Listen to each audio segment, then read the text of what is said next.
Loucura de Nelson Rodrigues, voz Iba Mendes. Era de uma família de nervosos e ela própria reconhecia. Meu pessoal é todo assim, tem o pior gênio do mundo. O pior não, um dos piores, tratava o marido como a uma criança. Ele em casa era um inibido. A mulher, na irritação constante que a desgastava, vivia fazendo observações. Amadeu, não mexe aí, não põe cinza no tapete, olha a imundície que você fez no chão.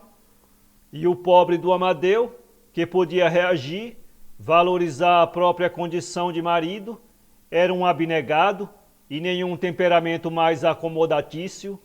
De vez em quando alguém ponderava: fulano tem sangue de barata. Talvez tivesse, mas ele se defendia das críticas com um invariável argumento: quero é sossego. E na verdade, o que defendia acima de tudo, dia após dia, não era senão o sossego que ele prezava acima de tudo. A princípio, ainda discutiam uma vez ou outra, mas acabou com um tão severo e eficaz controle de si mesmo que suportava os mais graves assintes, as provocações mais exasperantes, com um humor inalterável. A falta de uma reação estimulava o gênio de Marlene. Uma vez, no emprego, Amadeu teve o primeiro desabafo com uma colega de escritório. Minha mulher só falta me dar na cara. Intrometida. A colega em apreço chamava-se Marieta. Era uma morena escura que, segundo uma maledicência geral, esticava os cabelos a poder de vaselina. Fora casada, separara-se do marido e se interessava de uma maneira quase inconveniente pelo drama conjugal de Amadeu. No fim de 5 ou 6 meses de trabalho em comum, ela conquistara a confiança do rapaz, ouvia as confidências e fazia as observações competentes. Suspirava: você é bom demais. Ah, se fosse outro. Sustentava a tese de que o sujeito bom sempre leva na cabeça. Citava casos de beneméritos que são tratados a pontapés pelas respectivas esposas. Por vezes fazia insinuações quase imperceptíveis e que o ingênuo realmente não percebia. Dizia então: há casos que só com pancada. Até que um dia Marieta falou pela primeira vez numa possibilidade que jamais ocorrera a Amadeu: quem sabe se tua mulher é maluca? Espanto do rapaz: maluca? Ela insistiu: pois é, maluca. O que ela faz, meu filho, é de gente doida, no duro. Na volta para casa à noitinha, Amadeu veio pensando, embora com certa relutância, na hipótese, mas como se caracterizava por uma boa-fé ilimitada, acabou se envergonhando dos próprios pensamentos. Por coincidência, a mulher estava nesse dia de uma irritabilidade incrível. Fez barulho porque ele, no seu desmazelo, pusera cinza no assoalho. Esganiçava a voz: tenha vergonha, tamanho homem tão porco. As veias do pescoço saltavam, de si ia uma possessa, e então, embora a contragosto, ele se lembrou da colega e da hipótese sugerida. No dia seguinte, em pleno trabalho, a outra voltou à carga. Exprimindo-se em gíria, foi bastante positiva. Sabe qual é o golpe? Consultar um médico. Vai por mim que você vai bem, um psiquiatra. Não largou mais aquela ideia. Tua mulher sofre da bola, aposto minha cabeça. O romance, cada vez mais desconsiderado em casa, sofrendo desacatos diários, ele foi se deixando dominar pela outra. As indiretas de Marieta eram cada vez mais nítidas. Só te digo uma coisa, outra qualquer já teria dado um chute nessa mulher, e é isso que ela merecia. Amadeu, fraco, pusilânime, com o horror das resoluções heróicas, balbuciava: é minha esposa, casei-me com ela. No fundo era a favor do casamento indissolúvel. achava uma coisa horrível os casais que se separavam. Então a outra, baixando a voz e sem desfitá-lo, usava um argumento considerável. Ninguém é obrigado a viver com uma louca, compreendeste? E ninguém me tira da cabeça. Tua mulher é maluca, meu filho. O fato é que, sugestionado, ele acabou sugerindo em casa: minha filha, se eu fosse você, eu ia a um médico.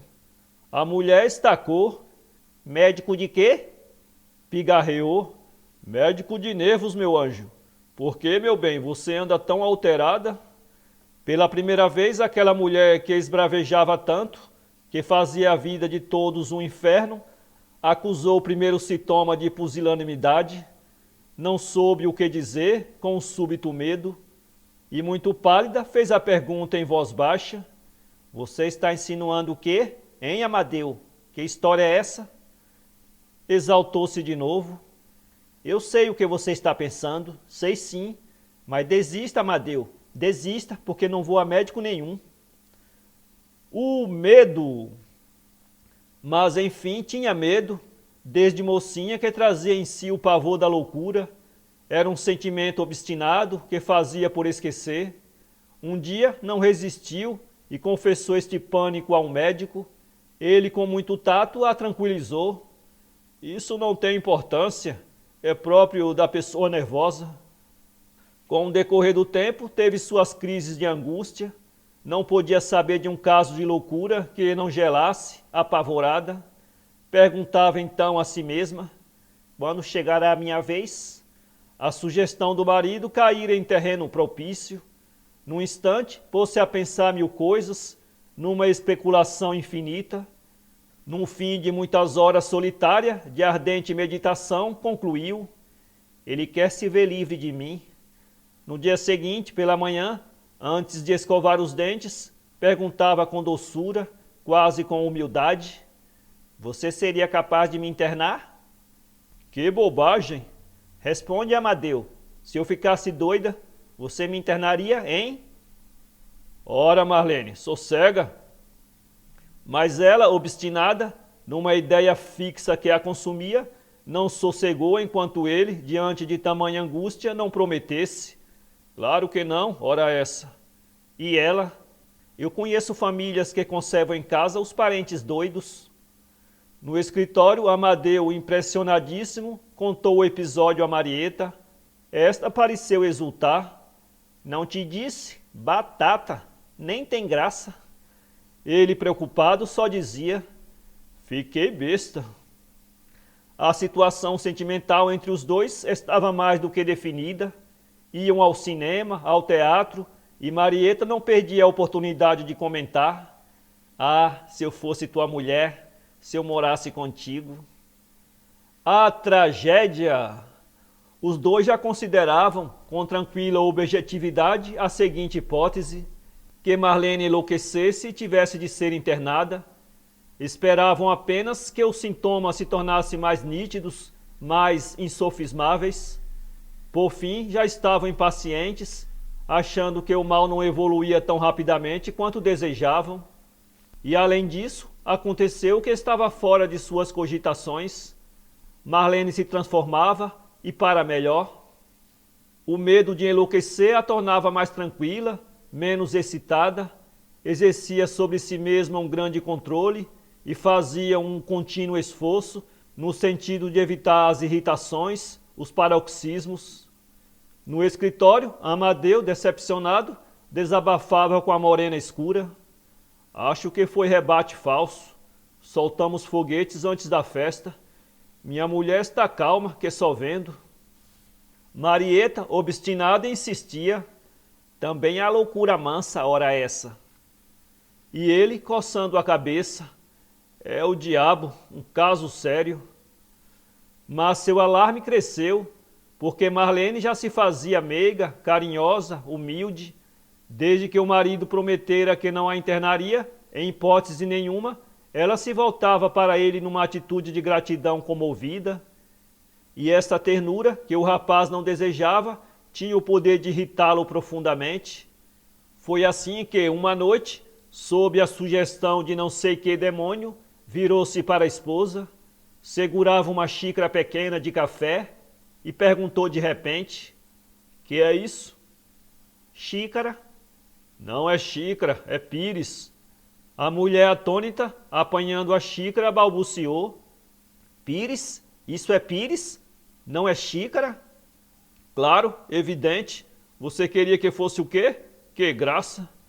A brincadeira aparente escondia um fundo de perversidade que ele desconhecia em si mesmo. Viu o pavor da mulher. Durante 1, 2, 3 minutos não se falaram, espreitavam-se apenas. Depois ela desviou a vista para a xícara pequena, com absoluta fascinação. Repetiu: "É pires, não é xícara, pires." Olhava agora em torno, incerta de tudo e de todos. Parecia não reconhecer mais os móveis, as paredes, o lustre, o teto. Talvez a mesa não se chamasse mesa, tivesse outro nome qualquer. Ele, continuando a comédia, fazia um espanto alegre. "O que é que há contigo? Não brinca assim, Marlene. Podem te achar maluca." "A certeza." Marlene levou a pequena xícara para o quarto. Tinha vontade de gritar, de fugir, de correr. O medo da loucura estava no mais íntimo de si mesma e, mais do que isso, da internação. De vez em quando olhava para o marido. Sem sentir, o rosto de Amadeu aparecia mais nu do que nunca, sem um disfarce, sem uma máscara. A maldade estava nos olhos, no rictus cruel, disse-ia a face do demônio. Então Marlene teve a brusca certeza: vou enlouquecer e ele me internará. Aceitaria a loucura, não o hospital de loucos. Depois o medo se transformou em ódio.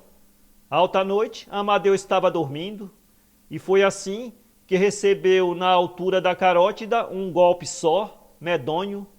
Com a navalha de barba do marido, ela o degolara. Para ler esse conto, acesse www.poeteiro.com.